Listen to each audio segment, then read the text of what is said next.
Adrian Blackwood had always believed that the world could be controlled. Numbers, predictions, contracts, technology. These things obeyed logic, and logic had never betrayed him. At 35, he sat at the helm of Blackwood Innovations, a tech empire that occupied 4 glass towers in the heart of New York City. His name appeared weekly in business magazines. His face occasionally graced the news, usually accompanied by phrases like self-made billionaire, visionary, or the future of global innovation. Yet, whenever Adrian stood alone in his penthouse and looked at the city lights stretching beyond the windows, he felt nothing but emptiness. Success had given him everything except the one thing he never dared to admit he craved: connection. On a grey Monday morning, Adrian arrived at headquarters earlier than usual. The lobby was alive with the hum of employees, the rhythmic tapping of heels, and the soft ding of elevators opening and closing. He walked quickly, he always did, and nearly passed the reception desk without a glance. But something unusual caught his attention. A quiet laugh. Light, warm, disarmingly genuine. His eyes flicked to the source. A young woman in a sleek wheelchair sat behind the reception counter, her long brown hair falling over her shoulders, her face framed by glasses that softened her sharp, intelligent gaze. She was speaking to an older employee, offering directions with calm clarity and a smile that seemed entirely out of place in the cold, polished building. Adrian looked at her for a fraction of a second. No more, then he turned away as if nothing had happened. He didn't have time to analyze flashes of curiosity. He had a merger meeting in 7 minutes. The receptionist was forgotten. Or so he thought.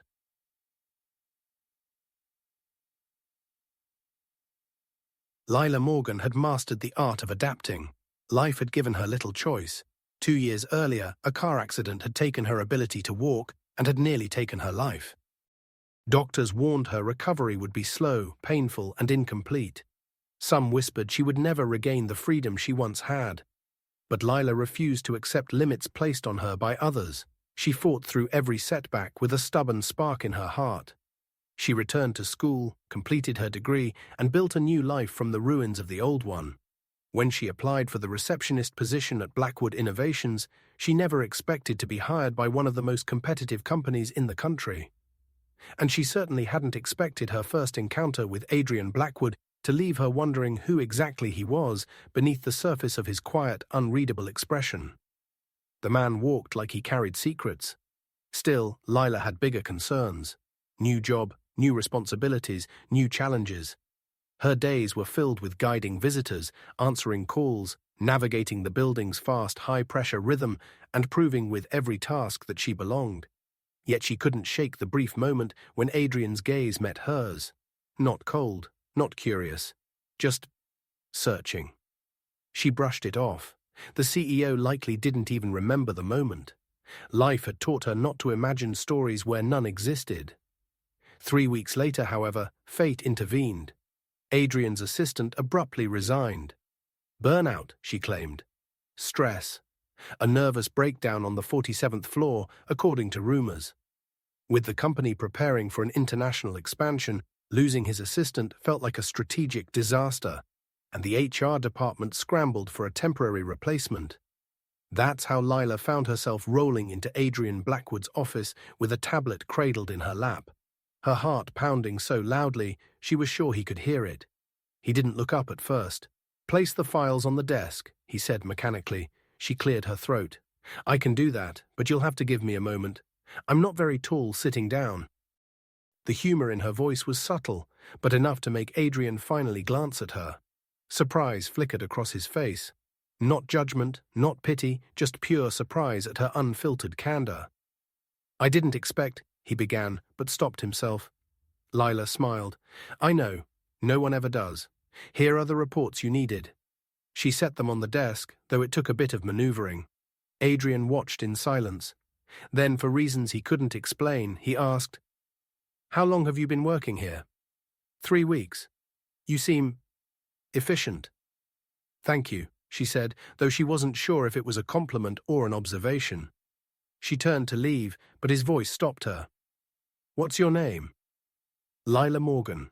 He nodded slowly. "Lila, I'll need your help for the next few days. Her heart fluttered, just a tiny, irrational flutter, but her expression remained steady. "Of course, Mr. Blackwood." Something shifted between them, something neither admitted, yet both felt. The next few days turned into weeks. Lila became a quiet presence in Adrian's office, organizing meetings, drafting emails, reminding him to eat something, anything, during his 16-hour workdays.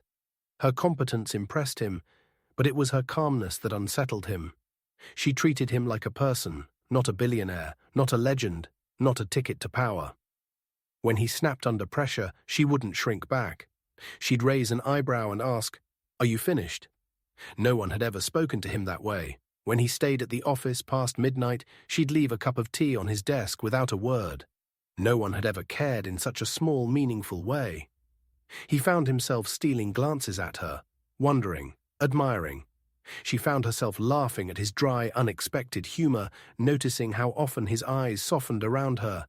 Neither dared to acknowledge the tension simmering between them, but others noticed. One evening, Adrian's friend and business partner, Evan Langley, leaned back in his chair after an exhausting meeting and said, "Your temporary assistant, Lila, right? She's different." Adrian stiffened. "What do you mean?" "She's not from our world, Adrian.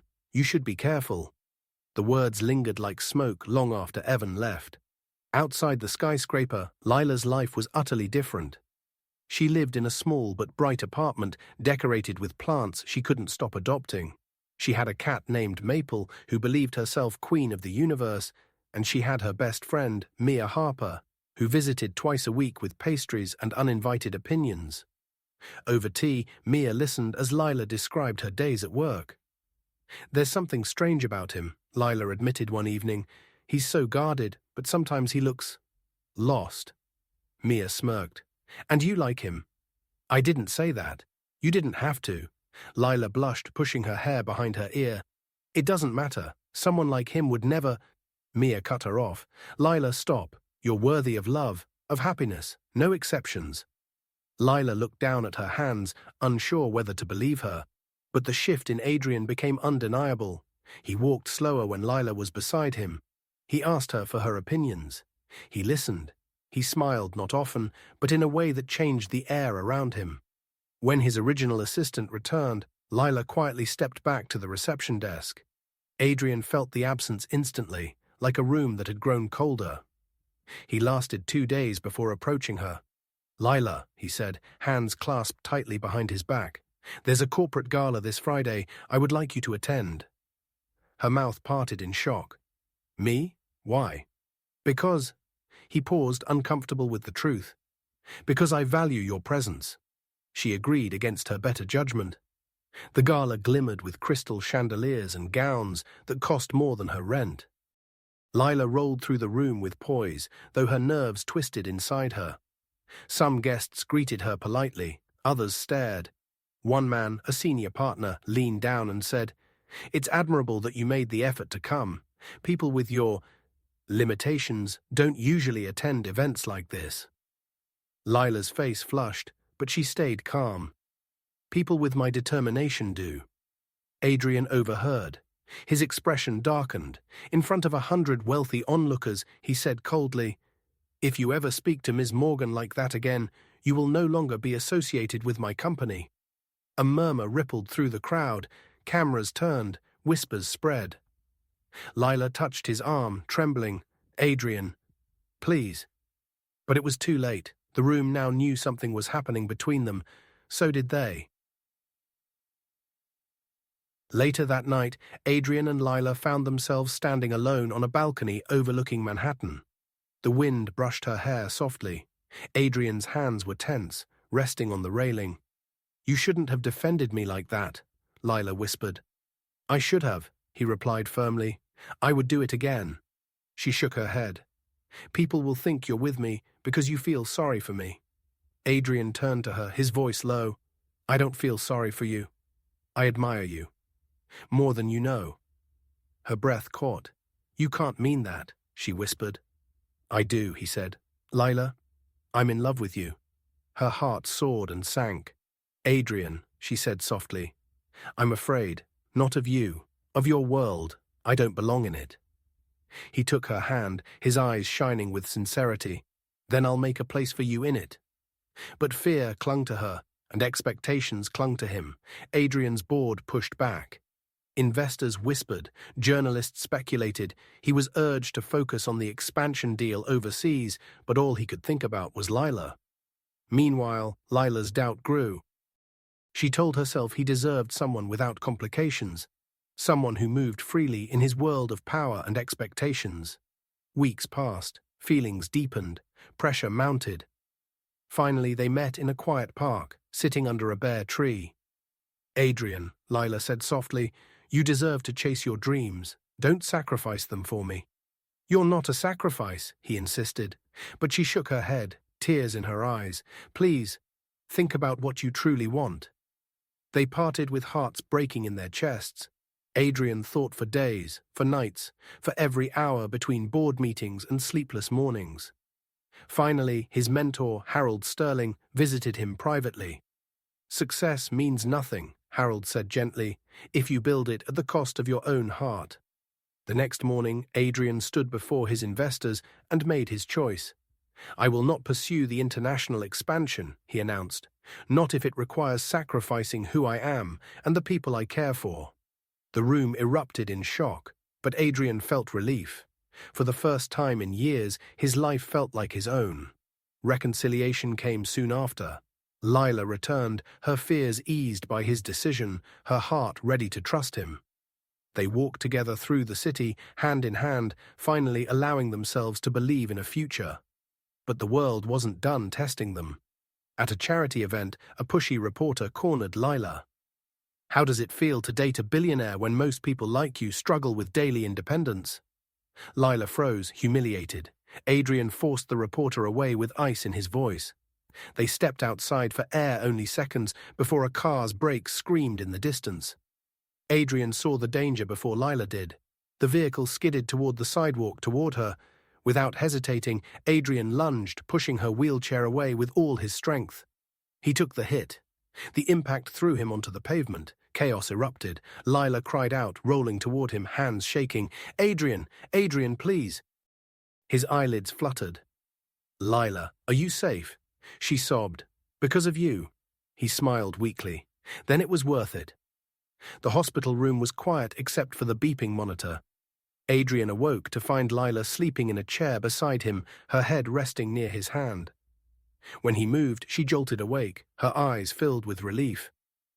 "You're alive," she whispered. "I'm hard to kill," he joked weakly. She laughed through tears. "I was afraid," she admitted. "Afraid you would see me as a burden. But you were the one who almost died for me." Adrian touched her cheek. "The real burden would be living without you." And with those words, the last of her fear dissolved.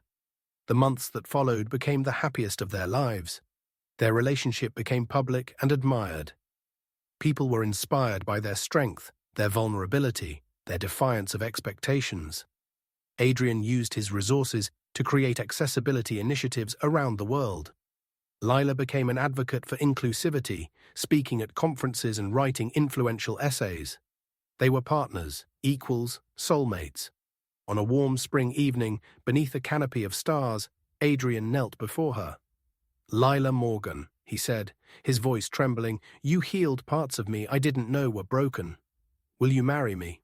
Her answer came with tears and laughter. Yes, 1,000 times yes. Their wedding was intimate, surrounded by only the closest friends and family. Mia wept openly. Maple the cat knocked over a centerpiece during the reception. Adrian couldn't stop smiling. They built a foundation in Lila's name. They changed lives. They traveled. They healed. And 5 years later, they welcomed a son. Noah, a bright-eyed boy who carried both their strengths. One afternoon, Lila and Adrian sat in their garden, watching Noah chase butterflies across the grass. The sunlight warmed their faces. The world felt peaceful. Lila leaned her head on Adrian's shoulder. "Did you ever imagine life would bring us here?" Adrian kissed the top of her hair. "I never imagined it could be this beautiful." Their hands intertwined, their hearts steady, their love unshakable. Together, they had rewritten the meaning of strength and built a forever no one could tear apart.